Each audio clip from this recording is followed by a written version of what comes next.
चलिए सब लोगों को नमस्ते।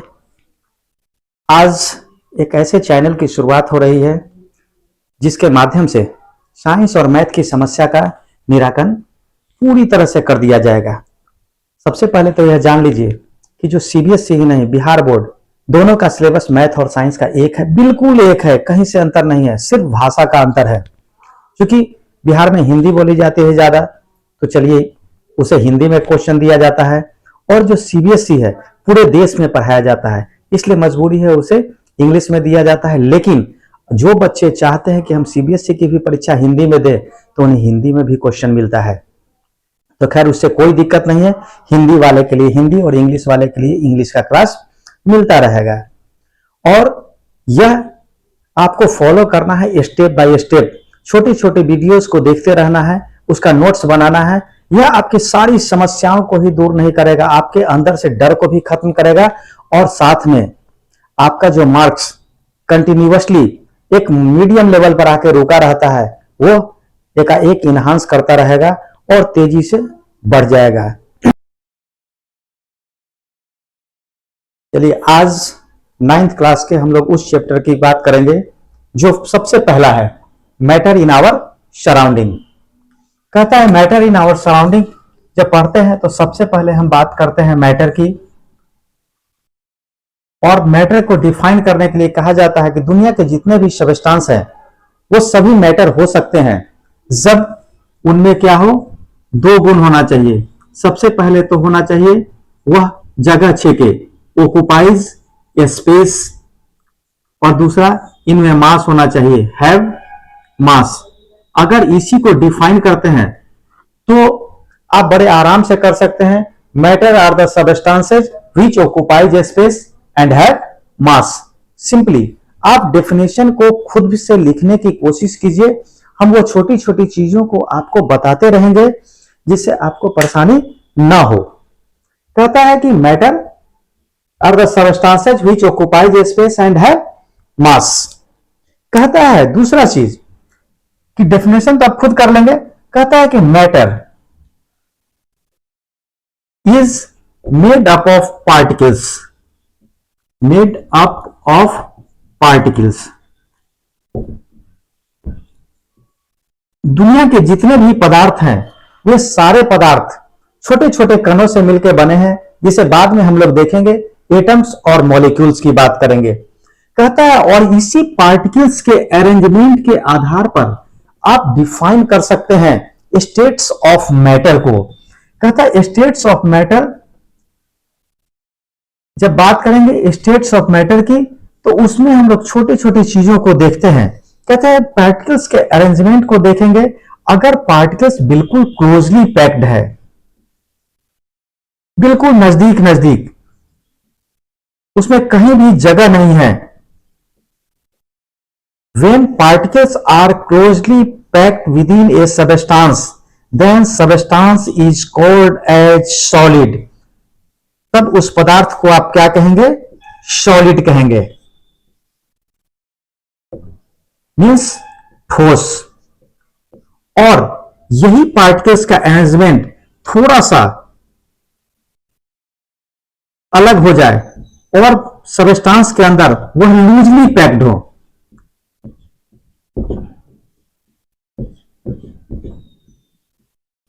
जब सबस्टेंस के अंदर पार्टिकल लूजली पैक्ड होते हैं तो सबस्टेंस को हम लोग लिक्विड कहते हैं, अर्थात द्रव। और जब पार्टिकल्स बिल्कुल फ्री हो जाएं, अट्रैक्शन बिल्कुल नहीं रहे पार्टिकल्स के बीच में, तो उसे हम लोग गैस कहते हैं।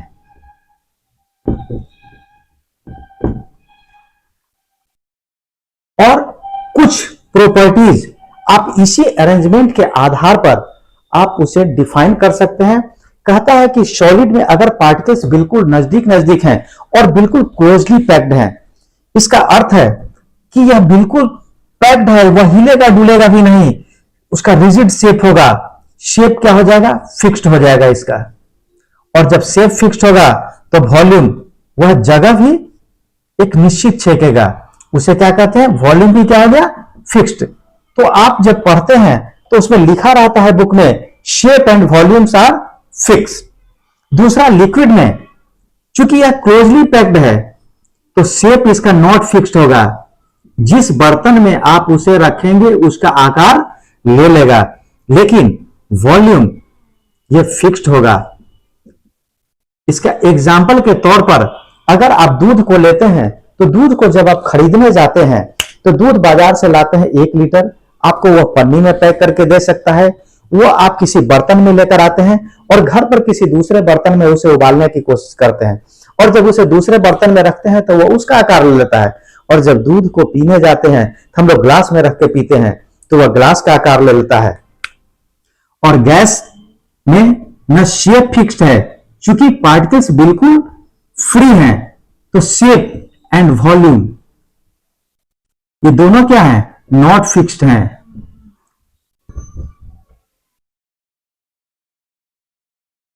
अब कहता है कि जब आप मैटर की बात करते हैं, पदार्थ की बात करते हैं, अगर इसके एग्जाम्पल्स को हम लोग देखेंगे तो एग्जाम्पल्स में आप हर चीज दे सकते हैं। इसमें आप ले सकते हैं मेटल्स एक्सेप्ट Hg, मतलब मरकरी को छोड़कर।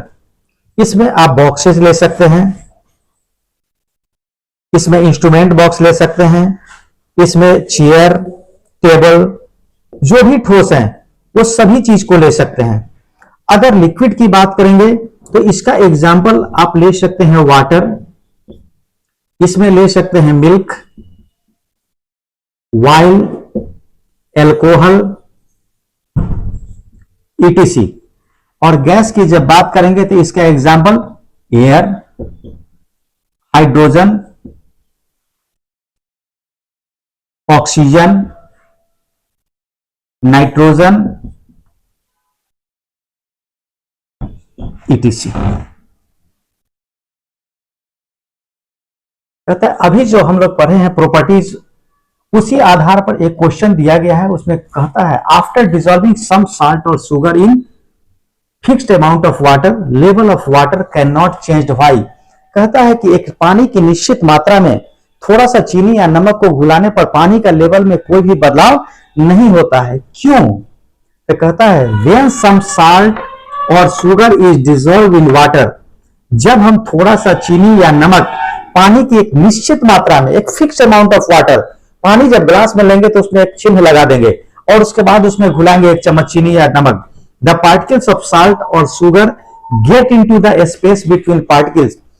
शुगर, चीनी या नमक का जो कण होता है वह कहां चला जाता है? अभी हम लोग पढ़े थे कि पानी के वाटर जो होता है वो लूजली पैक्ड होता है पार्टिकल्स उसके अंदर, और लूजली पैक्ड होता है इसका अर्थ है उसके अंदर थोड़ा थोड़ा जगह है, और उसी जगह के अंदर क्या होगा, चीनी का नमक का कण उसमें जाके सेट हो गया।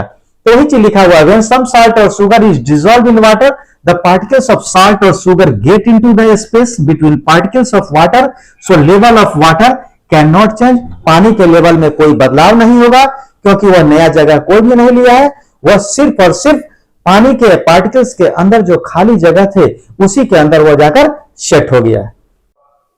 अब हम लोग को पढ़ना है characteristic of particles of matter. Particles के गुण पढ़ने हैं।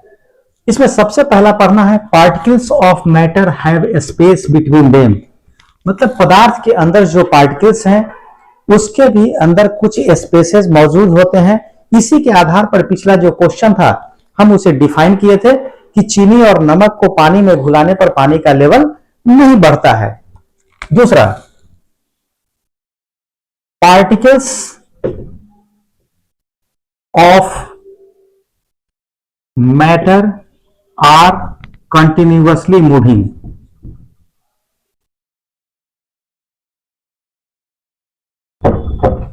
अगर सॉलिड की बात छोड़ दें तो लिक्विड और गैसेस में क्या होते हैं, particles of matter continuously move करते हैं।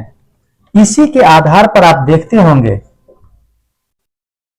Smell of perfume, smell of perfume reaches from one corner to another.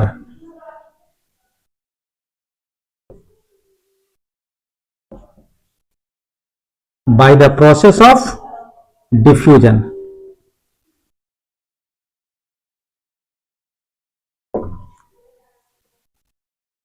कहता है कि जो भी परफ्यूम है, परफ्यूम का स्मेल आप अगर एक जगह यूज करते हैं तो वो परफ्यूम का स्मेल पूरे रूम में फैल जाता है। और इस प्रक्रिया किस प्रक्रिया के द्वारा होता है? डिफ्यूजन के द्वारा। आप इसमें दूसरा एग्जांपल ले सकते हैं कि आप एक अगरबत्ती को कहीं किसी कोने में जलाते हैं तो उसका स्मेल दूसरे कोने तक बड़े आसानी से पहुंच जाता है। तीसरा ले सकते हैं कि किसी पड़ोस में बन रहे किसी घर में खीर की खुशबू आपके घरों तक पहुंच जाती है by the process of diffusion. इससे पता चलता है particles of matter are continuously moving. कहता है कि यह पार्टिकल्स जो मूवमेंट करेगा यह डिपेंड करता है किस पर? काइनेटिक एनर्जी पर। काइनेटिक एनर्जी यह क्या है? Energy due to motion. Energy due to motion. और काइनेटिक एनर्जी किस पर डिपेंड करता है? It depends on temperature. कहता है कि किसी वस्तु, कोई वस्तु में जो पार्टिकल्स है वो ज्यादा तेजी से मूव करेगा कब? जब वो ज्यादा गर्म होगा। इसीलिए कहा जाता है कि जो गर्म खीर होता है उसकी खुशबू आपके घर तक पहुंच जाती है, लेकिन अगर उसे फ्रिज में डाल दिया जाता है, ठंडा हो जाता है, तो फिर पता भी नहीं चलता है कि वो खीर कहां रखा हुआ है। तो यह काइनेटिक एनर्जी है, energy due to motion. Motion के साथ जो एनर्जी रहता है उसे काइनेटिक एनर्जी कहते हैं। और यह डिपेंड करता है टेम्परेचर। टेम्परेचर बढ़ेगा तो काइनेटिक एनर्जी बढ़ेगा, टेम्परेचर घटेगा तो काइनेटिक एनर्जी घटेगा। इसके बाद आता है तीसरा, particles of matter attract each other.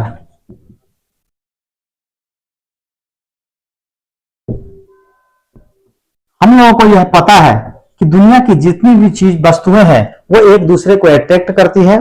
और यह डिपेंड करता है किस पर? वो पार्टिकल का कितना मास है। जितना ज्यादा मास होगा उतना ज्यादा तेजी से अट्रैक्ट करेगा। कहता है दुनिया की हर पार्टिकल भी एक दूसरे को अट्रैक्ट करता है। पार्टिकल्स जितना क्लोज होगा उसमें अट्रैक्शन पावर उतना ज्यादा होगा। और इसीलिए कहता है कि ठोस के अंदर पार्टिकल्स का मूवमेंट नहीं होता है, चूंकि वो क्लोजली पैक्ड है और बहुत नजदीक होने के कारण अट्रैक्शन पावर उसका काम करता है और एक दूसरे को कस के पकड़ के रख पाता है। तो अभी हम तीन बताए। Particles of matter have a space between them, particles of matter are continuously moving and particles of matter attract each other. चलिए आज का क्लास यही समाप्त होता है, फिर मिलेंगे नेक्स्ट वीडियो में। Thank you.